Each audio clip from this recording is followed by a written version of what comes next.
Bilgin şirin. Anne sen bu bilgi. Gözlüklü şirin bu.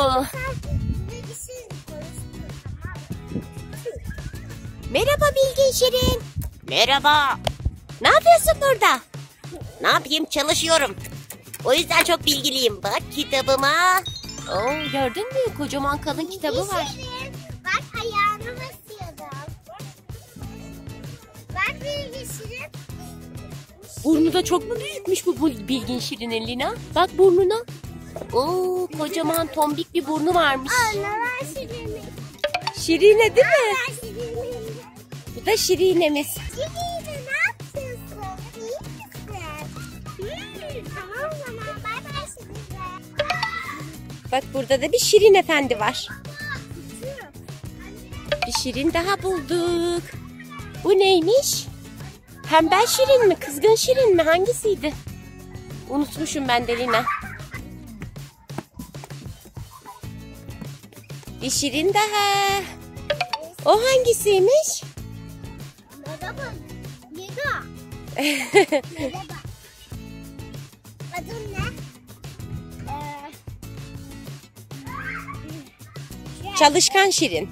Çalışkan şirinim ben. İşçi şirin miydi? Çalışkan şirin miydi? Çalışkan şirin bu. O hangisi? Bu tembel mi? Neşeli mi? Hangisi bu? Sanki yan gelip yatıyor gibi. Biraz tembel mi acaba?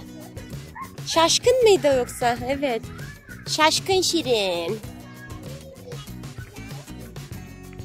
Bu hangisi Lina? Şirin baba alayım mı şirin? Evet, şirin baba bu. Aa ben büyüyorum. Sakallı. Büyüdüm. Hemen şirin babayım. Şirin bebeği olmadı. Şirine ve arkadaşlarıymış. Şirinlerin abisi. Hangisi o? Bu da şirinlerin abisi. Bilmiyorum. Çok tatlılar değil mi? Aa, bu neymiş?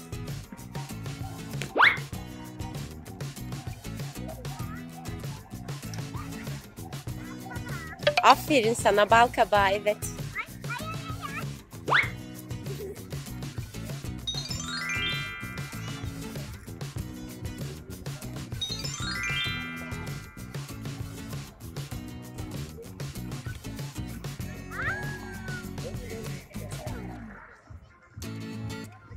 Wow. Şimdi yine katlanacağım.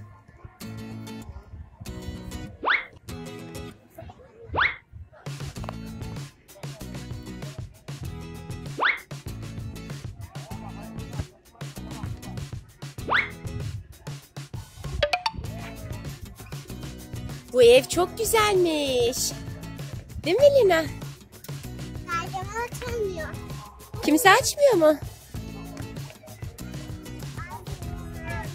Azman kedi ama sen ters bindin o. Bin arkasına arkadaşının. Tamam, in istersen.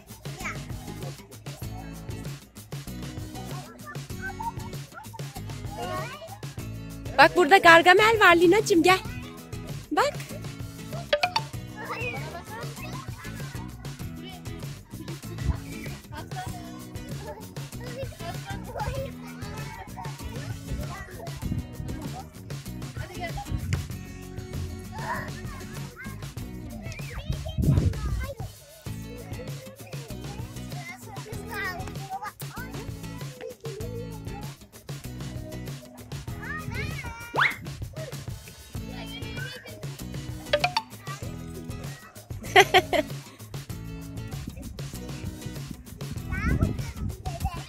Bu hangisiymiş Lina?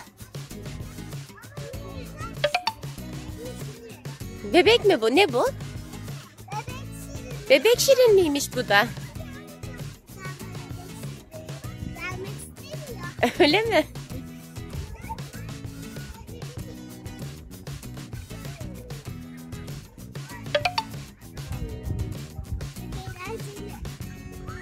Bir süs kabağı daha mı bulduk?